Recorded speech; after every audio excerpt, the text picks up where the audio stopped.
You've tried everything, but your landings still stink.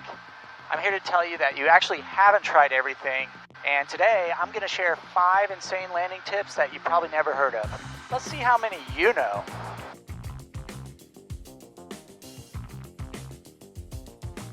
Welcome to Free Pilot Training. I'm Josh, and this is Aaron, and I'm about to give you some of the weirdest landing tips you've ever heard. But don't throw spears yet until you hear me out. I guarantee you that these tips are going to help someone watching this video. One of the weirdest landing tips I ever got was from one of my instructors when I was going through pilot training for the Air Force. He noticed that I was super reliant on the VASIs and the PAPIs. This guy told me that if I would just abandon those a little bit further out from the runway, I'd notice a huge improvement in my landings. In fact, this instructor wanted me to quit looking at the lights once I got within 200 feet of the runway, and to my surprise, I immediately noticed an improvement in my landings. Here's the thing a lot of pilots don't realize about VASIs and PAPIs. These light systems are not designed to help you land the airplane. They're actually designed to keep you from running into stuff when you're making an approach to the runway at night or in the weather. In fact, according to the Airplane Flying Handbook, both VASIs and PAPIs provide safe obstruction clearance within plus or minus 10 degrees of the extended runway centerline. This means that if I'm 200 feet from the runway, but I'm more than 35 feet off centerline, I could still run into an obstacle if I'm right on my glide slope. The funny part about this is that technically on a 75-foot wide runway, you could still be directly in front of the runway and still run into something if you're not right on centerline. So the protection you get up close isn't nearly as good as the protection you get way out here anyway. So these lights really don't do you any good inside of 200 feet. But here's why they can actually make your landings worse if you do use them inside 200 feet. First, the glide path that VASIs bring you in on can be really inconsistent. They typically try to set them at a 3-degree angle, but that isn't always possible. And if there's an obstruction near the runway, the glide path could be set as high as 4.5 degrees. If you're learning to land at different airports, this can really affect your ability to make consistently good landings because you're always coming in at a different angle. And consistency is key when you're learning how to land. Second, if you're looking at the lights as you begin the flare, it's very likely that you're going to fixate on those instead of looking ahead where you should be looking. This can cause you to land left of center line, or even worse, it could cause you to land in a crab. Not a fun experience. But what about PAPIs? Those are supposed to be precision approach path indicators. What's wrong with using those? That's exactly right. They're very precise, and they get even more precise as you get closer to them. This means that as you get closer, the control inputs you need to make to keep the aircraft on glide path should also be getting smaller and smaller. But pilots tend to forget this when they're making an approach. If you're following the PAPIs and you make the same control inputs up here that you make down here, you will likely over-control the airplane and get yourself into a pilot-induced oscillation, and that will result in a bad landing. Alright, so the first tip I have for you is to abandon the VASIs or the PAPIs somewhere around 200 feet from your landing spot. And this is going to keep you from drifting towards those during the landing and also over-controlling the airplane, because we don't want that. Alright, that looks good. Seatbelts on, fuel selector valve on both. Mixture best power, throttle set, landing and taxi lights on. Power, carby, first notch of flaps. Palmer traffic, Skyhawk 314 at X-ray, left base 10 full stop, Palmer. Pitching for 70. A little fast, pitch up. A little wide on this one, I think. I was a little wide. I'm not used to landing on this runway. This is the first time I've ever landed on this one. I was curious. So we'll be using the PAPIs down here. I chose this runway because runway 16, their PAPIs are out of service, and this one is supposed to be operating, so this can give you guys a little bit more of a picture of what I'm talking about here. Alright, still looking for 70 knots. We're on left base. We've made a radio call. I still don't see the PAPIs. I've never actually been on this runway, so I don't know. Right. A little slow there. Palmer traffic, Skyhawk 314 at X-ray, base to final 10, Palmer. Okay, I see them. There's 2 of them. Yep, they're there. Just in front of the 1,000 footers. So typically the PAPIs will actually be beam the 1,000 footers, which means that those PAPIs are taking us right beside them. And it's probably because this runway is so short. So right now it's saying that I'm high. So I'll lower those flaps and get us down. Palmer traffic, Skyhawk 3148 X-ray, final 10 Palmer. Still high, pitching for 60, power for altitude. Reducing that power and letting us sink down. This is a little bit smaller runway, so there's going to be an optical illusion that we're high when we're actually not. Still high, making corrections here. It still thinks we're high. We're correcting. There, we're on profile. So I'm going to add a bump of power to stay on profile here. And around 200 feet, that's where we want to abandon those so we don't get sucked in.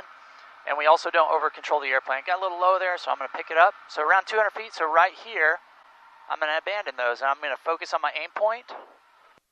And then right there, I'm going to transition. And flare. Hey, not too bad for not landing in, a month and a half. Yep. So what should I do instead of looking at the VASIs and the PAPIs? Use an aim point. If you don't know how to do that, I've got a video that explains how to do that in detail. Be sure to check that out if you haven't already. This may very well be one of the biggest misconceptions that we spread as flight instructors. We often tell our students to look at the end of the runway, but that's not actually what we want you to do. We want you to look towards the end of the runway, and there's actually a big difference between the two. One of the most important skills you need to develop if you want to make a smooth landing every time is the ability to use your peripheral vision and depth perception to judge your closure rate and your height above the runway. If you're wondering what the heck your closure rate is, that's just a fancy way of saying the speed at which you're approaching the runway. Now you can actually determine both of these without using your peripheral vision. And I actually have a video that will teach you how to use something I call the triangle method. But ultimately, we want you to develop your peripheral vision because it's the simplest way to make consistently good landings after you develop those skills. But how exactly do you do that? I'd like to take a minute to read you an excerpt from a really great book called Mountain Flying, where Sparky explains how he does this. Your focus should not be fixed on any one side or any spot ahead of the aircraft, but should be changing slowly and constantly from side to side, as well as from just below the nose of the aircraft up to the horizon and back again. In other words, keep your head in one position and let your eyes row from one point to another so your brain can record the relation of your flight attitude to those different points. When I first read this book, it was a big aha moment for me because I actually do something really similar without realizing it.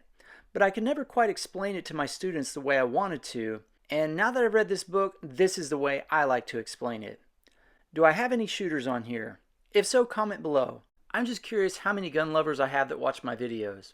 Anyway, one of the things that I was taught in the military is that if you want to be accurate with a handgun, your eyes need to focus on the correct spot during the shot. And that spot is actually not the target.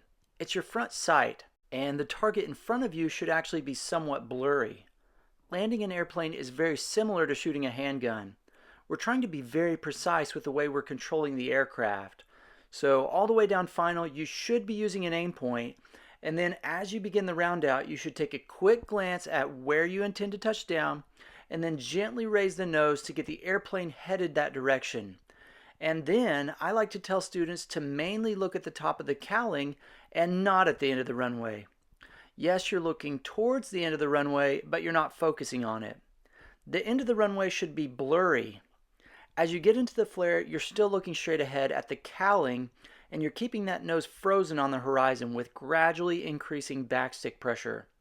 But now I want you to quit using your foveal or focus vision altogether. And I want you to really think about what's happening in your peripheral vision and how quickly you're sinking towards the runway. Because you need to be pulling back on the yoke at the same rate that you're sinking if you want to keep that nose frozen, and that's going to allow a smooth touchdown. The reason why this works is because of the rods and the cones in your eyes. Cones are responsible for focus vision, while rods are responsible for peripheral vision. Cones are great because they allow you to see detail, but the rods, which are responsible for your peripheral vision, are much better at allowing you to see relative movement. And that's why you can judge your closure rate way easier when you force yourself to use your peripheral vision instead of your foveal vision. Now, using your peripheral vision to land is actually something you can practice while you're on the ground. So when you're in the flare, it's a lot more natural to use your peripheral vision. Take a look at the cowling on this aircraft, and I want you to keep your eyes on it. But I want you to use your peripheral vision to see some of the things around you. Are there any pictures on the wall? What's in the picture? Don't move your eyes. Use your peripheral vision. Is there a window beside you? Can you see any trees or any vehicles out the window? Notice how when you're forcing yourself to use your peripheral vision, the runway in front of you gets kind of blurry. And that's exactly what we want during the landing. And if you practice this a few times a day, and then you use that peripheral vision the next time you're landing the aircraft, you're going to see a significant improvement in your landings. All right, so the next tip is don't look at the end of the runway, look towards the end of the runway. As we start the round out, we're going to be using our foveal vision to get ourselves on target. And then once we transition into the flare, we're going to transition to our peripheral vision, and that's going to allow us to gauge our closure rate and our sink rate with the runway. Okay, my controls. Your controls. My controls. Palmer traffic, Skyhawk 314 at X-ray left downwind 16, Palmer. It's all smoky out here now. Somebody's burning at the end of the runway, so you guys are going to have a hard time not focusing at the end of the runway because they're intentionally like putting something out here to mess us up. That's what they do. But we'll just call it an peripheral vision exercise for that matter. All right, there's our seatbelts on, fuel selector valve on both, mixture best power, throttle set, landing and taxi lights on, to beam our numbers, car beat, wide arc, first notch of flaps. There's a good base. We're going to go ahead and lower the next ones. Palmer traffic, Skyhawk 314 at X-ray left base 16. Touch and go, Palmer. I'm just going to lower all of them because I turned kind of early. Energy management is also a very important part of good landing because if you get yourself established and get yourself stable early on, that's going to make it easier. No one's coming in for a straight in. I'm still high. We'll get down. I can feel us sinking. We're good.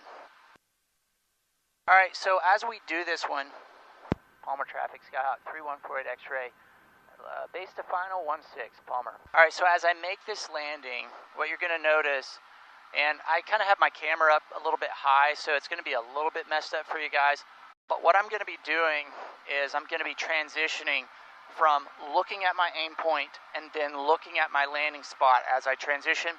And then what I'm going to be doing is I'm going to be basically putting my eyes on the cowling and looking towards the end of the runway, but I'm primarily using my peripheral vision to land the airplane and gauge that sink rate, because your peripheral vision is much better for seeing relative motion or relative movement. So I'm still high, I'm getting down here. I'm going to drop that power to idle. And right now I'm using an aim point of the threshold, so I'm still a tiny bit high. You guys can't hardly see that because the camera is above my eye line. Palmer area traffic, Cessna 1790 Alpha is 5 miles west of Palmer Airport at 3,500, heading towards the glacier. I'm transitioning right now, so idle power transitioning, and now I'm just looking towards the end of the runway, but I'm not looking at the end of the runway. I'm primarily using my peripheral vision to gauge that closure rate.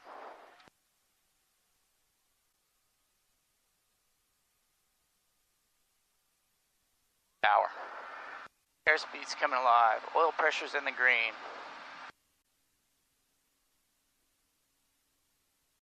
Getting really good performance today.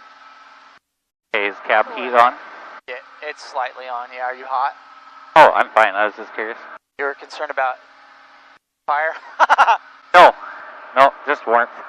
Oh, okay. Unless you're cold. We had a little bit of a scare earlier. Somebody thought we were on fire. And I think it was just because the engine hadn't been ran in so long, it smoked a little bit on startup. Hey, 172 taxiing out. Looks like you got smoke coming out from your airplane. I would look at that. Thank you. Palmer traffic. We just shut down and checked everything, and everything looked good. I didn't see any issues. We ran it up for a little bit longer before we took off, though, so.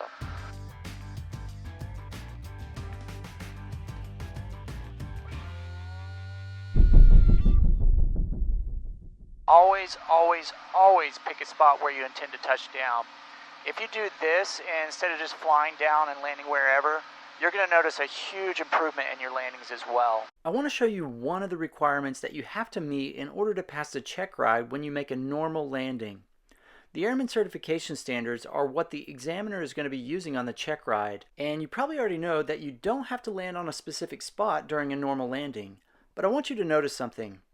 One of the things that you're required to do during a normal landing is to select and aim for a suitable touchdown point, considering the wind, landing surface, and obstructions. But not only do you need to do this for check ride purposes, but if you do this for every landing, you'll notice that your landings will somehow magically improve by doing this. Why would that be the case? Because by forcing yourself to use an aim point and touching down on a specific spot, that will make it a lot easier to determine if you're high or if you're low when you actually reach your landing spot. And this is one of the biggest things that student pilots struggle with as they begin their training. It can be really difficult to judge your height above the runway. This might not seem like a big deal, but if you flare higher, the way you control the airplane is actually going to be different than if you flare super low. And we're going to be going more into that in my next tip. But in order to know the control inputs you need to make, you have to pick an aim point and a landing spot for every landing that you make. Palmer traffic, Sky Hawk 314 at X-ray, left downwind 16, Palmer. Alright, seatbelts on, fuel selector valve on both, mixture best power, throttle set, carb heats off for now, landing and taxi lights on. There's a beam the numbers, power's coming back. Carb heat, we're in the wide arc. 1, 2, 3, first notch of flaps. I'm a little tight. I like being tight, you know, because if you lose your engine or something, you can still make the runway. Nothing wrong with being a little tight. I just don't like people that are 10 miles out to the side of the runway. All right, that looks pretty good. I'm going to go ahead and turn base. Palmer traffic, Sky Hawk 314 X-ray, left base 16, touch and go, Palmer. We're super duper high. I'm getting slow here. I'll correct a little bit of pitch. Alrighty.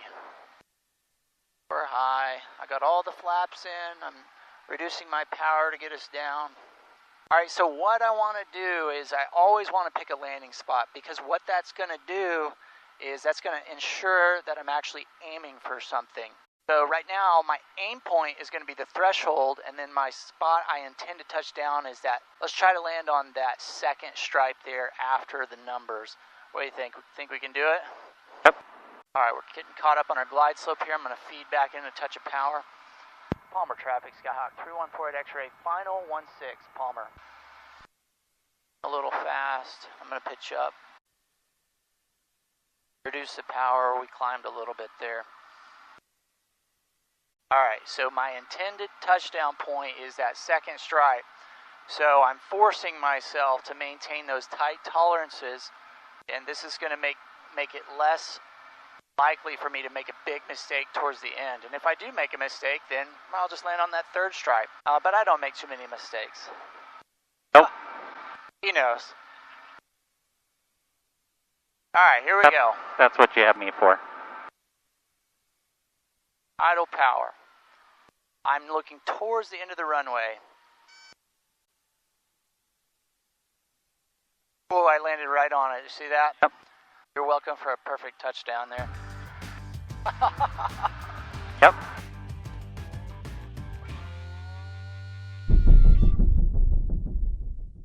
If you've watched my channel for any length of time, you probably remember a video I made a few months ago called Why You Should Not Hate Ground Effect. In that video, I explained in detail why it's very important to get as low as possible if you want to make a smooth landing.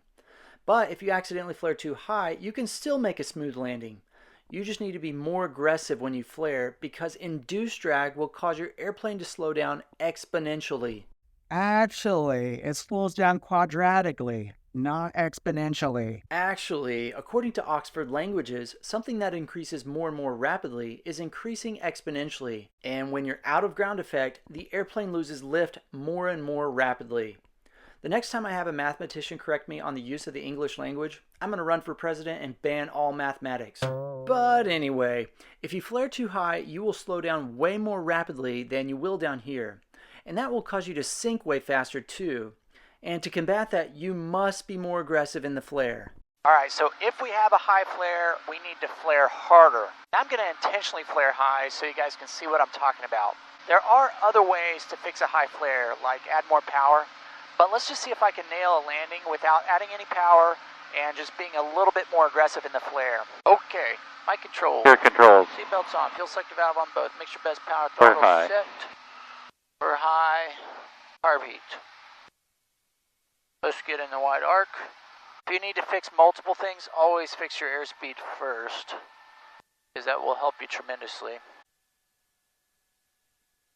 I'm going to go ahead and lower all of them. I was just setting you up to have more video content. Building my skills, I see. Yeah. Alright, nobody's coming on straight in there. Palmer traffic, Skyhawk 3148 X-ray. Left base 16, Palmer. Where are we at there? Alright, so we're about to showcase some skills here. And if I have a plopped in landing, don't you guys judge me. But what I'm going to do is I'm going to try to flare a little high, so you guys can see that if I do flare high, then I need to be more aggressive in the flare. And a lot of instructors don't teach this because they don't want you to flare high. But if you recognize it, then you just got to realize, hey, I got to do something about this. And what you do is you be a little bit more aggressive. I'm going to set up another YouTube account just to bash you on this landing. Are you? Yep. That'd be fun. Palmer traffic, Skyhawk 3148 X-ray, final 16, Palmer. Every time the sun is in the right position to where my wing flashes and it feels like there's another plane above us, and it concerns me for about a half a second. Okay, I gotta force myself here because I want to not flare high, but I'm gonna flare a little high. And you guys are gonna see I gotta be a little more on my game with that flare. I gotta be more aggressive. High flare, hard flare. High flare, hard flare. High flare, hard flare. Am I going to plop this landing? We're about to find out. No, you got it. We're about to find out. Alright, here goes. Chop the power. There's the high flare, right? There. Whoops. Alright, right there. You can see I had to be a little more aggressive there. Yeah, that looks like mine. My transition was a little bit slow there because we got like a little wind burble at the last second. I'm really good at too early or too... Yeah, so that's another thing to keep in mind. Timing the flare. You got to judge it with that sink rate. Alright, airspeed's coming alive. Oil pressure's in the green. Yeah, so you have to judge your sink rate, and that's why it's super important to start developing those peripheral vision skills. I saw that we weren't sinking based on my peripheral vision, and I made a decision to not start flaring. Otherwise, we would have ballooned up, and then we would have had a really hard landing because we bled off. I smelled that smoke, and my mind went to the engine fire. Okay. It only takes once, and then your takes once. mind is on it. Yeah. So we had a little bit of an engine fire on the ground. What was that, 6 months October. ago? October. Yep. And there were some exciting things happened. Thankfully, it was on the ground. But lessons learned. Motoring the engine does not always put out the fire, but, you know, it's something to try, I guess. The most important thing is having a fire extinguisher on board that you can trust. So, you know, checking it to make sure it's charged. Yeah, that's pretty important. That sounds like a good video. That sounds like a good video. Maybe I can do that over on my Adventureman channel. Once again, ground effect is really important to keep in mind if we want a buttery smooth landing. And if we flare high, that means we need to flare faster and be more aggressive. But what do we need to do if we come in super low? Well, as I've stated in other videos, if you can get your aircraft within 1/10 of its wingspan of the runway, you will get a 47.6% decrease in induced drag. That means that your airspeed is going to bleed off much more slowly, which means that you'll lose lift much more slowly as well. And that means you need to be very gentle when you're raising that nose up. Otherwise, you could pull too hard and balloon back up, and we don't want that. So, if you have a low flare, you need to have a slow flare. Low flare, slow flare. Now let's see how much easier it is to land out of a low flare. And the big thing you're going to notice is how gentle I am on the controls. Palmer traffic 82, stationary 255 Quebec, departing 16, staying in the pattern. Alright. My controls. Air controls. My controls. Now, low flare can be kind of tricky to try to achieve because if you get too low, obviously we hit the nose wheel first, and yeah, that can get pretty hairy. And that's, yeah, okay, so he's on the actual 1,000-footers right now. Or on the piano keys, sorry. Yep. See him? Whoa, a big bump there. Watch out for those spring potholes. That's basically what it is, pothole of the air. Alright, seatbelts on, fuel sector valve on both, mixture best power, throttle set, carb heats off, landing and taxi lights on. We'll get the rest here in one potato. He's on the upwind. Yep, he is airborne. What a beautiful day to practice some pattern work. You're the best, you're the best, you're the best that's around. I don't know why that got stuck in my head. Power, carb heat. Get into the wide arc, airplane. First notch of flaps. We're gonna go idle power. Palmer traffic station here, 55 Quebec. Crosswind 16, taking center. Palmer traffic, Skyhawk 314 X-ray, left base 16, Palmer, touch and go. Looking for 70. Now this is kind of where it gets kind of creepy because I can't see anybody coming in on straight in here because we got this sun looking right at us. I've been looking. But nobody's been making radio calls, so hopefully we're good. We'll find out. I've been making my radio calls. This is why you should be making radio calls, people. Palmer traffic, Skyhawk 314 X-ray, base to final 16, Palmer. Oh, my yoke is chipping. Just very distracting. Okay, now I'm going to try to flare low, which means I have to flare slow, if I can even flare low without touching the nose wheel down. You can do it. I got all the flaps in. You were riding your back wheels in a good way on one of our landings. Yeah. So you can ride your front. That'd be pretty impressive if I could ride that smoothly. Alright, here comes the low flare. And one thing I can do is carry that power a little bit more to get into that low flare. Notice how gentle I am on these controls.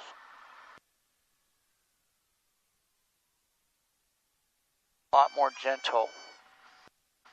Took very gentle control inputs to fix that. Palmer traffic station here, 55 Quebec, base 16, full stop. Now get out there and try these landing tips. And by the way, I really appreciate it when you guys go out and try my tips and then you come back and comment to let me know if they actually helped you or not. That just lets me know that I'm on the right track for helping other pilots improve their skills, which is what this channel is all about. Thanks for watching. See ya! Oh, I didn't hear you say see ya. Hey, what? See ya? Yeah. Oh, did it cut out? Yeah, it cut out. I didn't hear okay. You. See ya!